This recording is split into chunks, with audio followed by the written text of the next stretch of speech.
Subscribe to my channel. International. The rest have been clean sweeps. And right now, RQ on track to recreate that unless Team Liquid Philippines can switch things up and show us that they still have what it takes to stand on the global stage in a meta that has so far been a challenge to them. Almost felt like they were forsaken at one point. I'm looking to see if there's any off-tempo play, right? Because Kautini is on the Suyo. A lot of pressure on the Sanford early on, but he doesn't take the revitalize. So it's a sprint for the Hilda this game. So the approach is going to be a bit different. So he is intending to go for full rundown. I expect we'll see Sanford not really part of the initial fight and just looking for Toy most of the time just to deny the Harif any space inside the team fight itself. Looking at the rest of the emblems here, I did see Master Assassin on Yuktizi actually. So that's an interesting choice because even with it, I don't think he's really going to be able to win out against Toy in lane. There's another, the only other issue that might happen is Sanford, you want to go for full rundown. You even took the Wilderness Blessing and the agility or the Swift. So it's all about the movement speed, but he's still not able to kind of move out lane first, right? I think that's something you want to capitalize. So far, Sanford is still looking for the opportunity. This could be it. Finding Susujin. First blood for Liquid Philippines. That was an incredible collapse, actually. So without even noticing it, Susujin was suddenly surrounded on all sides by 3 members, and then they just all crushed him in the center into a pancake. So really nice first blood there. TZ gonna be able to get the first turtle of the game, and already it looks a lot different compared to game number 1. TZ, you can tell that he's a lot more confident playing aggressive on the CEO. JP getting found out. Again, the duality reaction. It's not the easiest thing to play into, especially when you have essentially 4 close range in your face heroes, right? You're gonna get sucked in one way or the other. Kautizi takes away the purple bar. Susujin, a way better start compared to game number 1. Sanji even gets away. That's real world manipulation expended by Rins. Yeah, the Purify at exactly the time the Spear of Alpha landed as well meant that there was no way for Susujin to continue dishing out damage. This is now a huge advantage actually for Liquid as multiple jungle camps are being stolen away by Susujin. Kautizi already a full level up and a 1k lead 3 minutes in for Team Liquid PH. Even Dyron is struggling a little bit against Sanford. So current call was used. Kautizi bringing him down very, very low. Dyron, he's gonna force to take this recall.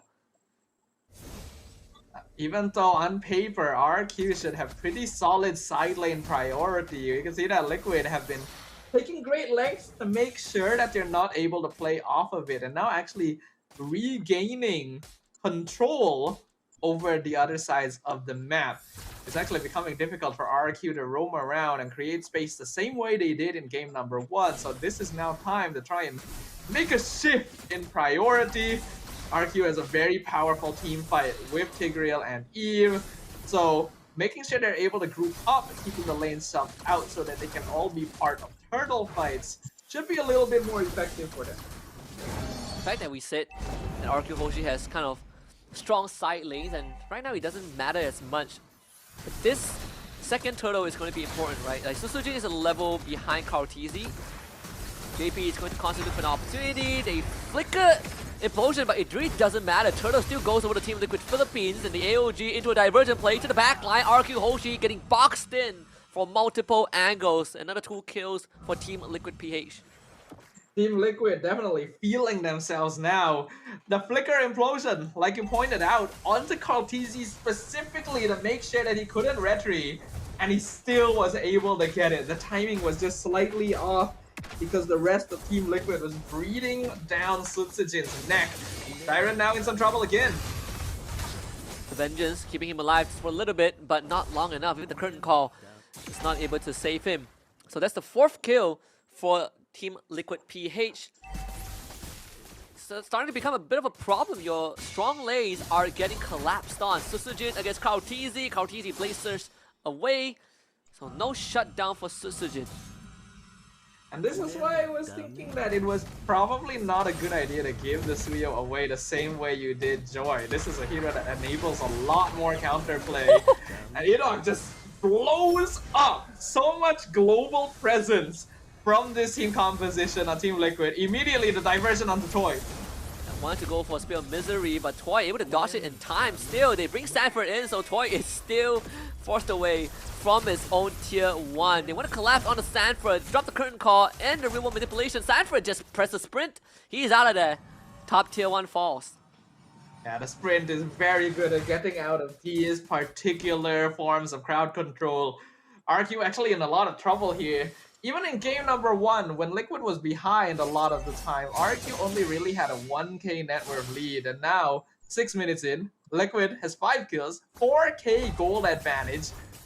When RQ was supposed to have more lane and map priority in general, Liquid have been making a masterclass.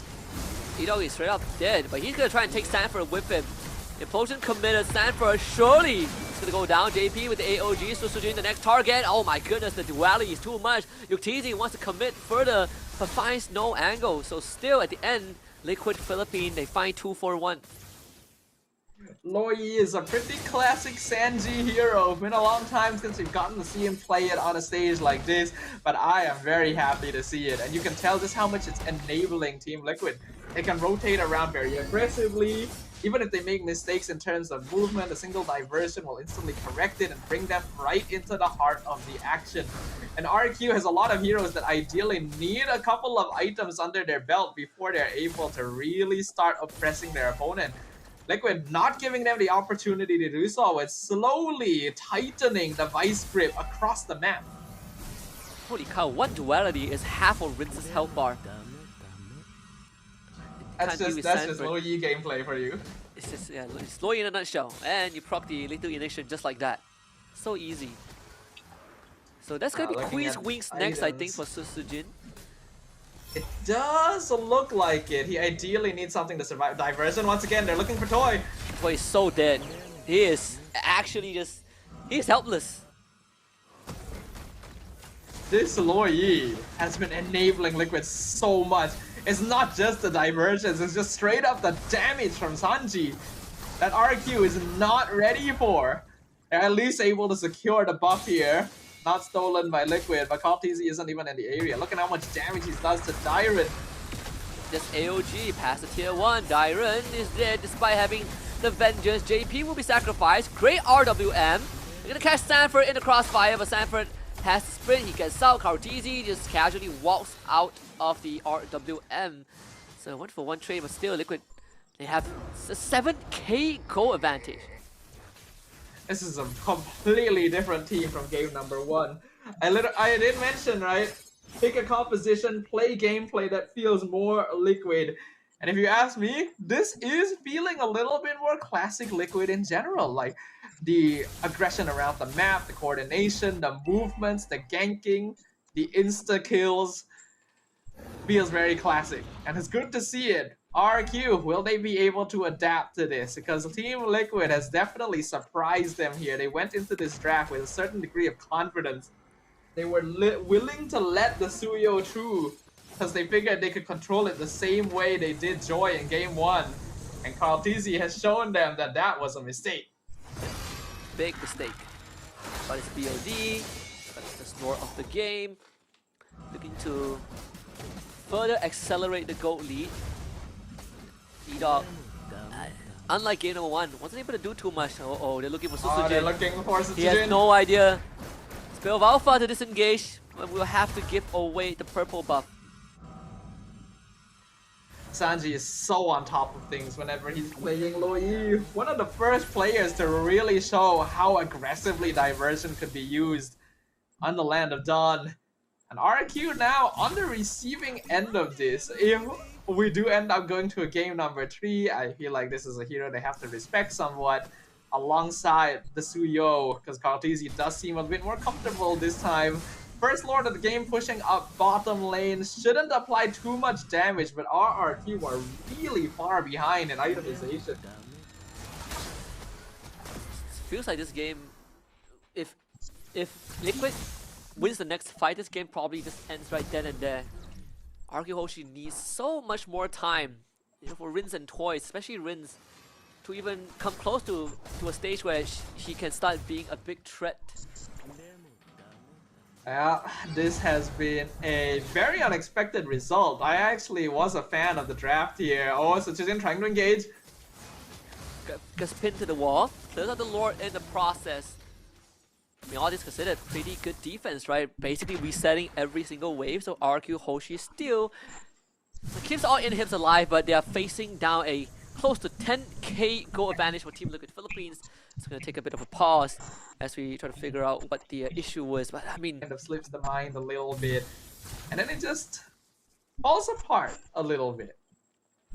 especially when they didn't expect that early game to not go according to plan, right? Like, the plan to control the side lanes, and especially that river area where Liquid Philippines just completely stopped them in their tracks. In the blink of an eye, they realized our strong side lanes are not strong, at least not in this context. The Silings were actually doing well in the beginning, but when they lost the mid lane prio off of Sanji's ridiculous Yin Yang reaction damage, then that advantage started bleeding over to Team Liquid's side lanes, right? They were suddenly able to push more aggressively. RQ is not able to force things as much or poke because they don't really have vision over where the rest of Team Liquid is going to be. And all of that slowly adds up over time to a point where, Okay, E-Dog, that's Implosion. It's all about looking for Stanford. Ace sprinting away out of this one. That's the pickoff that we need to see.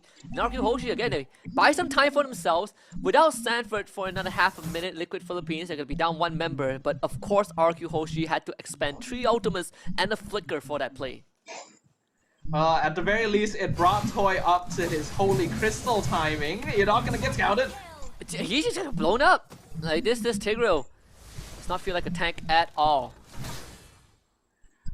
You gotta respect a fed Suyo. The amount of damage that this hero does when he has any sort of lead is a little bit ridiculous. So I like that RQ tried to push out when they were able to take out Sanford, but yeah, maybe a little bit more surgical with the way they were opening the map. So instead, Carl TZ gets the Lord once again. RQ can be forced into yet another defensive position.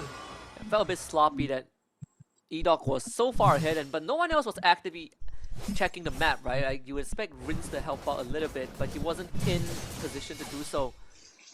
Of course, RQ Hoshi gonna be ready to give up at least an inhibitor. In this case, it would be the bottom one, as that's where the Lord will spawn. The best case scenario for RQ is that they only lose that one singular inhibitor, but the waves are being pushed up quite heavily by Team Liquid. Surprisingly not that well synced, so there may be a way for RQ to keep their other 2 towers alive if all goes according to plan. The Lord's coming in now. Let's see how much damage Liquid can do. That's the first inhibitor down, that one is expected. But yeah, I mean, the staggered wave actually keeping RQ Hoshi's other inhibitors alive. Toy, almost a one-shotter, has to immediately go home. And with the fact that most of RQ Hoshi's heroes wants to be up close and personal, it's not that hard to get into wildly stacks. And be careful though, E-Dog, another flicker into RWM Implosion. That's the combo that RQ Hoshi needed. They only find JP, and that's just immortality. All that effort to find 0 kills and losing 2 of your own, that has to hurt. That was such a good engagement, but a 10k net worth difference is nothing to scoff at. If it was any closer, it would have been a huge catch. But here comes the diversion right into the base. Right, the side, they want them an inhibitor and they will get it. It's all about zoning out RQ Hoshi. Curtain call ties out UTZ and Stanford, but no follow-up from RQ Hoshi. The Dire even forced to use his vengeance. The Liquid Philippines walks away with a couple of kills and 2 inhibitors. All things considered, I think RQ did the best they could in terms of that base defense, considering the deficit that they are playing at. Looking at the items, Carl TZ is already maxed out, just got that Sea Halberd to finish things off. GFTZ also full on items, immortality completed on JP, that's what kept him alive previously, even a winter crown on Sanford because he knows he's going to be the most vulnerable. only Toy can really match up in terms of gold right now, and he does have Holy Crystal and Divine Glaive, so his damage is respectable, but by himself is not enough to threaten Team Liquid. Yeah, I mean, for the TT, he's already maxed out. Toy still has one more slot for his items. It's gonna be a bit of a headache. The third Lord is spawning.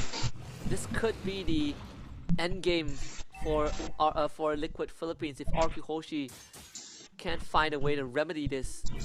But it seems like they're not gonna even contest this. This is gonna give it away. It's all about the base defense.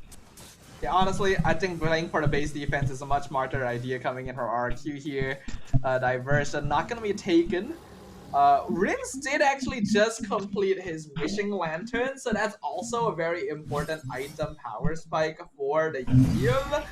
So RQ's base defense should actually be pretty respectable here, but still, 13,000 gold difference. That is rough.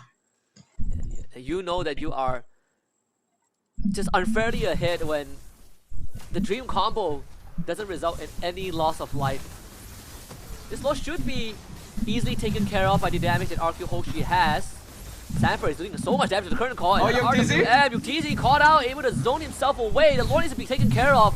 The dualities here, they're gonna look for the Crystal Yuktz straight for the end game. And RQ Hoshi will not close out the series the way they wanted to. Team Liquid Philippines ties it up.